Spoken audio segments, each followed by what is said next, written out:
वाइटलिस्ट 24 में आपका इस्तकबाल है। हावड़ा जिला के Tikiapara sir Syed high school में गुज़िश्ता 18 दिसंबर 2022 को अदारा खुशरंग का 10वां सालाना अदबी व तालीमी तकरीब मुनक्किद हुई। इस सिलसिले से एडवोकेट इम्तियाज अहमद की किताब आईना झूठ ना बोले पर शहर नशात के अदबा शोरा ने मुकालमे पेश किए। इस तकरीब के पहले वक्फे की सदारत कोहनामश शायर हलीम साबिर ने की। नकाबत की जिम्मेदारी नौजवान शायर जमीर यूसुफ ने बहुस्न खूबी अंजाम दिया। बेगम वारसी साहब ने हम्द बारी ताला से महफिल का आगाज किया। जनाब इस्माइल परवाज ने इफ्तिताही कलामात पेश किए। इस अहम मौका पर हलीम हाजिक, नौशाद मोमिन, डॉक्टर वासिफ अख्तर, शाहिद अहमद सईद, मोहम्मद वाजिद, वकील अनवर चबदानवी के अलावा समाज और माशरे की मुअज़्ज़िज़ हस्तियां भी मौजूद थीं। तकरीब के दूसरे वक्फे की सदारत डॉक्टर मंसूर आलम ने की। प्रोग्राम के दूसरे वक्फे के तहत अदबी और तालीमी मैदान में नुमाया कारकर्दगी अदा करने वालों को अदारा खुशरंग की जानिब से एजाज और कराम से नवाजा गया। आइए नजर डालते हैं पूरी खबर। गया है इस किताब गोया वो 6 वर्षों का जो भी सियासी, समाजी या दूसरे इक़्तिसादी हालात पर तबसरा किया गया है या मज़ामीन लिखे गए हैं, मेरे लिए ये एक तारीफ की हैसियत है। आज़ादी इज़हार, समाजी अफ़कार के बुलंद बात नारे और नारे गूंजे, नारे सुनाई देते हैं। दूसरी तरफ मुख्तलिफ शख्सियत में उभरता हुआ मकरूह चेहरा जो मक्कारी और अय्यारी की राह पर गामज़द है। माशरे का ये हमारे मुल्क का अलमिया है। हम में से ज़्यादातर लोग डुगडुगी बजाने वाले हो गए हैं और वो चाहते हैं कि किसी तरह से हम भीड़ जमा करें, लोगों को उकसाएं और उनको अपने मतलब के लिए इस्तेमाल करें। महफिल खुशरंग और तमाम अहबाब के लिए, तमाम मुकर्रिरीन और सदर जलसा के लिए सिर्फ 3 अल्फाज हैं: शुक्रिया, शुक्रिया और शुक्रिया का फरीज़ा अंजाम देती है। इसलिए कि मौजू के एतबार से उन्होंने जिन तरह मुतफर्रिक़ मौज़ूआत का इंतख़ाब किया है, वो इससे अंदाज़ा होता है कि उनकी नज़र हर सतह पर हमारी सियासी, समाजी, इल्मी, अदबी हर सतह पर उनकी नज़र गहरी है। खुशरंग एक अदबी सकाफ़ती अदारा है जिसमें उर्दू की तमाम तर खूबियों को बयान किया जाता है।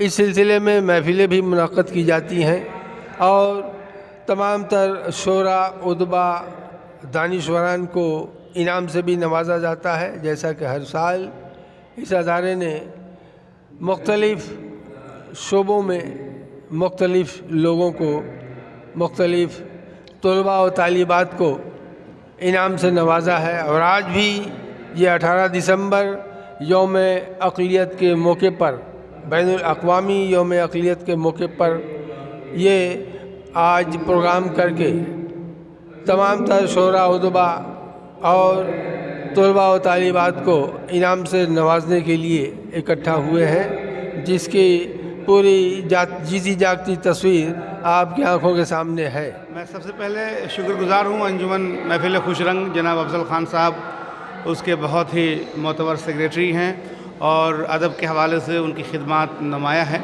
और जिस तरह से वो हर साल और यूँ कहें कि हर मौके पर वो उर्दू की महफिल सजाते हैं, यकीनी तौर पर मैं उनका मशकूर हूँ कि मेरे जैसे इस हक़ीर शख्स के लिए भी उन्होंने वक्त निकाला और अपने इस शाम में हमारी किताब आईना झूठ ना बोले पर मुज़ाकरा किया, और जिसमें नौशाद मोमिन, कलीम हाजिक, शाहिद अहमद सईद, इस्माइल परवाज़ और दूसरे उर्दू के काफ़ी गिरां कदर लोग और बड़े लोग, मैं उनके शानू तक बैठने के लायक नहीं हूँ।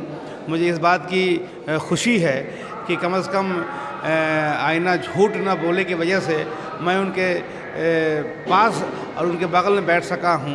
ये मेरे लिए बहुत बड़ी बात है। हालांकि writing stories and novels since I was 9 years old, and the first novel that I published was when I was 13 years old. That was called Fired, and I have been publishing novel ever since, and I have published 3 novels till now, one at the age of 13, another at the age of 14, and then at the age of 15, and now again I'm going to publish another novel. My parents actually contributed a lot. They have supported me very much through this, and I used to study during the day, and at night time I used to write these novels and everything. So at night time I used to be really scared of the dark or sometimes. So my parents, they used to stay awake with me throughout the night, and then another in the morning I had to go to school, and then I had to go through the whole thing all over again. I feel very honored to have been invited here, and I would like to thank them for giving me the privilege to be here today. دیکھیے بہت ہی خوشی کی بات ہے کہ ہمارے قوم کی بچیاں جو ہے اس مقام میں پہنچ رہی ہیں.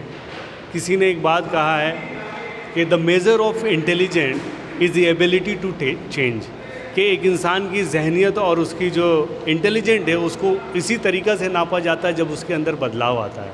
تو آج ہمارے سماج میں، آج ہمارے جو لوگوں کے اندر جو ایک دقیانوسی سوچ تھا کہ لڑکیوں کو تعلیم کے میدان پہ نہیں اتارنا ہے، آج لیکن الحمدللہ یہ چیز ہمارے اندر یہ عقل اور شعور آ چکا ہے کہ آج ہم بچیوں کو پڑھانا چاہتے ہیں، جس کا مظاہرہ آپ نے دیکھا کہ رمسا رئیس جیسی جو بچیاں ہیں وہ صرف 11 سال کی ہیں، لیکن انہوں نے 4 کتابیں جو انگریزی زبان پہ لکھا. امیزون جیسی جو ایک انٹرنیشنل لیول آف مارکیٹنگ ہے، اس امیزون میں ان کا بک اویلیبل ہے. یہ بہت ہی فخر کی بات ہے ہم لوگوں کے لیے، اور میں اپنے ذاتی طور سے چاہتا ہوں کہ اس طریقے سے ادارہ سے بچیوں کو حوصلہ افزائی کر کے ایوارڈ دیا جائے. اور جہاں تک زبان کا تعلق ہے، ہم نے پہلے بھی کہا ہے کہ زبان کسی ریلیجن کا نہیں بٹ ریجن کا ہوتا ہے. اسے مذہب سے نہ جوڑیں، چاہے وہ اردو ہو، انگلش ہو، ہندی ہو. آپ جس میں کمفرٹیبل ہیں، جس چیز میں آپ کو شوق ہے، اس چیز کو آپ آگے بڑھاتے جائیے. انشاءاللہ تعالیٰ کامیابی آپ کے قدم چومے گی. محفل خوشنگ ہمیشہ اچھی محفل سجاتا ہے، اور اس کے بانی مبانی سے کرتا دھرتا جناب افضل خان واقعی افضل ہیں. انہوں نے ایسے لوگوں کو جمع کیا ہے جو شاعری کے میدان میں، نثر کے میدان میں، سماجی خدمات کے میدان میں، یا اور بھی کسی بھی مختلف نو قسم کے کاموں میں اپنے آپ کو رکھتے ہیں. ان کے لیے محفل سجا دیا ہے، اور ہر سال اس قسم کی محفل سجتی ہے. خوش رنگ نامی اس کا ہے. ایسے ایسے پھول کو انہوں نے جمع کر لیا ہے جو اپنے الگ الگ خوشبو کے وجہ سے اپنی شناخت رکھتے ہیں. اس جلسے میں مجھے آ کر کے بڑی خوشی ہو رہی ہے.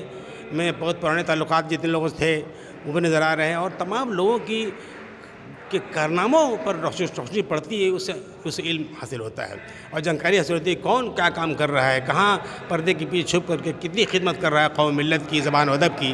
اس لیے میں خوش رنگ کو ہمیشہ مبارکباد پیش کرتا ہوں، اور کوشش کرتا ہوں کہ اللہ تعالیٰ افضل خان کو اور بھی تقویت بخشے تاکہ اس سے بڑا پروگرام وہ کرا سکے.